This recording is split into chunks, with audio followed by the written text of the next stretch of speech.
नमस्कार मित्रांनो, आपल्या जी के स्टोरी टेलर या यूट्यूब चॅनलमध्ये तुमचं स्वागत आहे. तर मी आज पुन्हा एकदा घेऊन आलोय अंगाचा थरकाप उडवणारा अनुभव. हा अनुभव आपल्या चॅनलच्या एका सबस्क्रायबरने पाठवला असून त्यांनी त्यांचं नाव गुपित ठेवण्याची विनंती केली आहे. तर चला मग सुरुवात करूया आजच्या या थरारक आणि अंगाचा थरकाप उडवणाऱ्या अनुभवाला. उन्हाळ्याचा मोसम म्हणजे आमच्या गावात एक वेगळंच जग जिवंत व्हायचं. सकाळचं दव अजून सुकलेलं नसायचं. गाईच्या गळ्यातील वाजणाऱ्या घंटा आणि लाल मातीचा वास, झाडांच्या पानांना उन्हाचा पहिला सोनेरी स्पर्श लागायचा आणि आमच्या वाड्यावर पक्ष्यांचा किलबिलाट असायचा. पण जसं जसं उन्हाचं तापणं वाढत जायचं तसं तसं आमच्या वाड्यावर मुलांची गर्दी वाढायला लागायची. आमचा वाडा मोठा, 2 अंगणं, मोठा दिवाणखाना, पुढे भली मोठी ओसरी आणि मागे गोठा. कुरणासारखं मोठं अंगण म्हणजे आमच्या खेळाचं मैदानच होतं. गावातलं कुठलंच मूल उन्हाळ्यात आमच्या वाड्यात न येणं म्हणजे जणू पापच. मी पाटलांच्या घरातला मोठा मुलगा. माझे बाबा गावाचे पाटील, न्यायप्रिय, मनमिळाऊ आणि गावचं भलं करणारे. लोक दूरवरून त्यांच्याकडे न्याय मागण्यासाठी यायचे. घरात कायम लोकांची गर्दी असायची. आई कामात गुंतलेली, आजी देवापुढे हळूच मंत्र म्हणणारी आणि आम्ही मुलं, आमचं जग तर वेगळंच होतं. सकाळपासून संध्याकाळपर्यंत खेळ, धमाल आणि किलबिलाट. पण या सर्व गजबजीतही एक घर मात्र नेहमी शांत, सावलीसारखं वेगळं दिसायचं. ते म्हणजे आमच्या वाड्यालगतच सावित्री काकूंचं घर. त्यांचं घर दिसायला साधं, पण त्यात काहीतरी गूढ होतं. लाल मातीची भिंत, काळसर झालेलं कौलं आणि एक मोठी खिडकी. नेहमी आतमध्ये अंधार दिसायचा. घरात काहीतरी सतत थांबलेलं आणि श्वास रोखून बसलेलं असायचं. सावित्री काकू, नाव साधं पण व्यक्तिमत्व विलक्षण. ती नेहमीच हिरवी साडी घालायची, अगदी दररोज. काहीही प्रसंग असो, आनंद, दुःख, बाजार, देवळं, ती हिरवीच साडी नेसायची. गावातल्या बायका तिच्याबद्दल बोलत म्हणायच्या की सावित्रीला कधी कधी वेड्याचा झटका येतो. आम्हा मुलांना मात्र ते अजिबात वाईट वाटत नसत. सावित्री काकू कधी कधी आम्हाला आमरस देत, तर कधी कधी आमच्या कोरड्या गुडघ्यांवर लसणाचं तेल चोळून द्यायची. तिला 2 मुलं, गुड्डू आणि सुम्या, दोघंही लाजरे आणि एकदम शांत. त्यांचा बाप श्रीपत काका धीरगंभीर, शांत आणि अत्यंत प्रेमळ. रोज सकाळी कामावर जाताना सावित्रीच्या कपाळावर हात ठेवून म्हणायचा, काळजी घे बरं, मुलांना वेळेवर जेवण दे. आणि सावित्री काकू हसत हसत मान डोलवायची. पण त्या हसण्यात एक वेगळं सावट असायचं, एक जडपणा, जणू काही तिच्या मनाच्या कोपऱ्यात काहीतरी काळोख कुळतडत असावा. उन्हाळ्याच्या दुपारी आम्ही वाड्याच्या अंगणात क्रिकेट खेळत असताना सावित्री काकू नेहमीच खिडकीतून आमच्याकडे पाहत बसायची. ती नजर कधी प्रेमळ, कधी रिकामी, आणि अनेकदा मला वाटायचं की ती काहीतरी सांगायला बघते, पण शब्द तिच्या ओठांपर्यंत पोहोचत नाहीत. कधी ती आमच्याकडे बघून थांबलेली दिसली की रवी म्हणायचा, अरे सावित्री काकू बघ ना, कशी वेड्यासारखी बघते. मी हसायचो, अरे जाऊ दे ना, भोळी बाई आहे, काय विचित्र. पण मनात मात्र काहीतरी गुदमरत राहायचं. कधी कधी रात्री तिच्या घरातून एक मंद कुजबूज ऐकू यायची. तरीही ती साधी, शांत बाई, मुलांना गोंजारणारी, आम्हाला ती कधी धोक्याची वाटलीच नाही. गावात मात्र एक वेगळी चर्चा पसरलेली असायची. चर्चा हीच की तिला कधी कधी वेड्याचे झटके येतात. एका दुपारी आम्ही अंगणात विलक्षण गडबड ऐकली. लोक सावित्री काकूंच्या घराकडे धावत होते. मीही रवीबरोबर गेलो. घरात अंधार, एक विचित्र वास, जणू काही शेकडो दिवसांपासून धुरात चांगरलेल्या कपड्यांचा. सावित्री काकू अंगणात खाली पडलेल्या, श्वास जड, डोळे अर्धवट उघडे आणि अगदी पोकळ. त्यांची ती हिरवी साडी घट्ट चापून पोटाशी धरलेली, श्रीपाद काका जवळच कोसळलेली. सावित्री, सावित्री डोळे उघड. बायका तिला पाणी पाजत होत्या, पण ती जणू त्या पाण्याला स्पर्शही करत नव्हती. तिचं शरीर विचित्र गार पडलेलं. दिवसागणिक तिची अवस्था हळूवार खालावत चाललेली. आम्ही पाहिलं तिचे डोळे हळूहळू खोलगट होत चाललेले, ओठ निळे आणि नख काळसर. काही जण म्हणू लागले की सावित्रीला भूतानं झपाटलंय, पण आम्हाला मात्र त्यावर कधीच विश्वास बसला नाही. मी हे सगळं ऐकून चिडलो होतो, पण सावित्री काकूंची अवस्था पाहून माझ्याही मनात भीती दाटून आलेली. तो दिवस अजूनही मला स्पष्ट आठवतो. सकाळ मंद होती, कावळे अनाहूत ओरडत होते, झाडांच्या फांद्या वाऱ्याशिवाय हलत होत्या आणि तेवढ्यातच गावात आगीसारखी बातमी पसरली. ती बातमी म्हणजे सावित्री काकू गेल्याची. ते ऐकून मी थबकलो. श्रीपाद काकांच्या रडण्याचा आवाज बाहेरपर्यंत पसरला होता. त्यांची मुलं आईच्या मृतदेहाला बिलगत होती. गावात शांतता, कुणालाच बोलायची हिंमत नव्हती, पण वातावरणात मात्र एक दडलेली जडता होती, जणू काही सावलीच तरंगत असावी. त्या दिवशी संध्याकाळी मला एक क्षण दिसलं. तिची हिरवी साडी पडवीच्या हुकावर लटकलेली. वाराही नव्हता, तरी ती हळूच हलू लागली. माझ्या अंगावर शहारा आला आणि मी तिथून धूम ठोकली.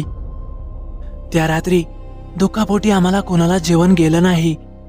आईने दिवा लावला, आजीनं उंबरठ्यावर हळद कुंकू ठेवलं. आम्ही सगळे झोपी गेलो. रात्री बरोबर 12 वाजता वाड्याचं मुख्य दार जोरात ठोठावलं गेलं. आम्ही सर्वजण दचकून जागे झालो. बाबा समोरच्या खोलीतून बाहेर आले आणि आजोबांनी दार उघडलं. समोर श्रीपाद काका उभे होते. चेहरा पांढरा, डोळे सुजलेले आणि श्वास फुललेला. बाबा धावतच गेले. काय रे श्रीपाद, काय झालं? सर्व काही ठीक आहे ना? श्रीपाद काकांचे शब्द हृदयात वार करणारे.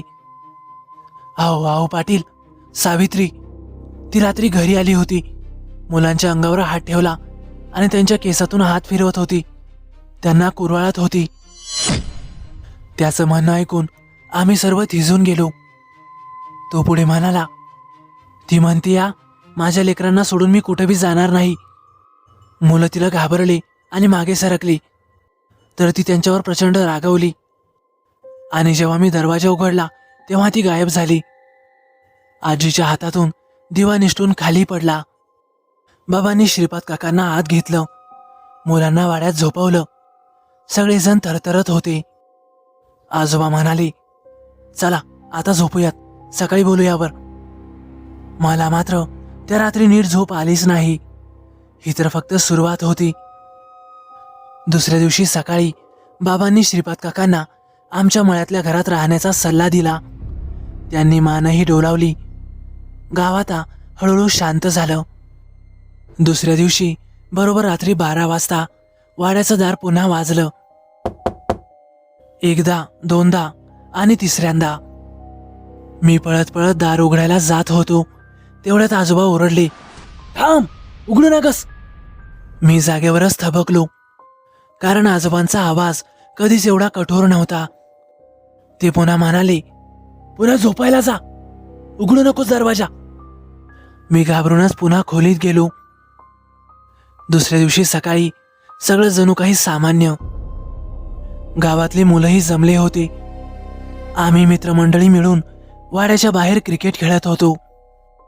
रवीने एक जोरदार शॉट मारला आणि आमचा चेंडू थेट सावित्री काकूंच्या घरात शिरला.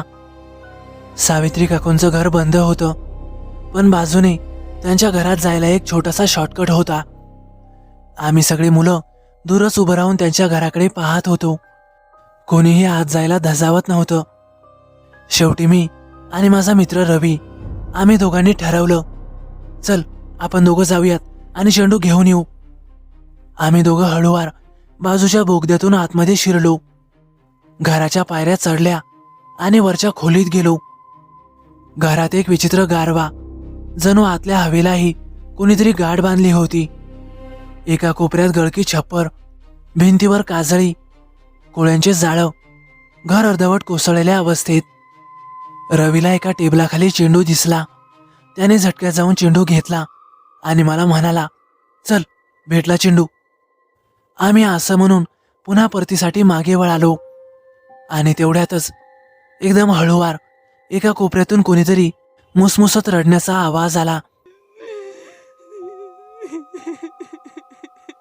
आम्ही दोघंही थिजून गेलो. आम्ही हळूवार वळून मागे बघण्याचा प्रयत्न केला. आमची नजर त्या कोपऱ्याकडे वळाली आणि आमच्या अंगावर काटा आला, कारण तिथे सावित्री काकू बसलेल्या होत्या. हिरवीगार साडी घातलेली, डोकं गुडघ्यात खुपसलेलं, त्यांचे खांदे हलत होते. रडण्याचा आवाज घरभर झिरपत होता. माझं हृदय घशात आलं. माझ्या तोंडून एक भली मोठी किंकाळी बाहेर पडली. आई! रवीही ओरडला आणि आम्ही धावतच घराबाहेर कसेबसे आलो. घरी जाऊन आम्ही घडलेला सर्व प्रसंग घरच्यांना एका दमातच सांगून टाकला. घरचे आमच्यावर प्रचंड ओरडले. कशाला गेला त्या घरात? लाख वेळा सांगितलं होतं की तिकडे जाऊ नका, पण तुम्ही पोरं कोणाचं ऐकतच नाही. त्यांनी आम्हाला कसंबसं शांत केलं. थोड्या वेळानं मी जेवण वगैरे करून झोपायला गेलो. मला मात्र अजिबातच झोप लागत नव्हती. जरासा काही डोळा लागला की सावित्री काकूंचा विचार माझ्या मनात चमकून जायचा आणि मी खडखडून जागा व्हायचो. आता जवळपास 12 वाजले. 12चा ठोका पडताच मोठमोठ्याने दार वाजायला लागलं.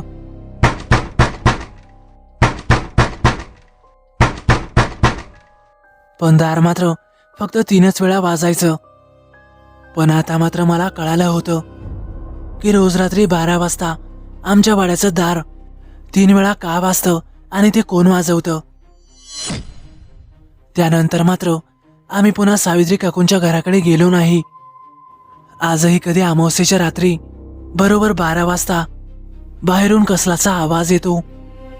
एकदा आई बाबांना सांगत होती की काल रात्री सावित्री तिला आवाज देत होती, पाटलीनबाई दार उघडा, माझी मुलं आणि माझा नवरा कुठं आहे. पण आईची मात्र दार उघडायची हिंमत झाली नाही. आजही अमावस्येच्या रात्री बाहेरून अस्पष्ट आवाज येतात. पण अमावस्येच्या रात्रीचे 9 वाजले की आजोबा गडबडीने दरवाजा लावून घेतात आणि पुन्हा सकाळ होईपर्यंत उघडत नाहीत. तर मित्रांनो, कसा वाटला तुम्हाला अनुभव? आवडल्यास नक्की लाईक करा, कमेंट करायला विसरू नका. आणि हो, आपल्या चॅनलला आतापर्यंत सबस्क्राईब केलं नसेल तर नक्की सबस्क्राईब करा आणि बाजूला येणाऱ्या बेल आयकॉनलाही नक्की दाबा. तर चला मग भेटूया उद्या एका नवीन अनुभवासह. धन्यवाद.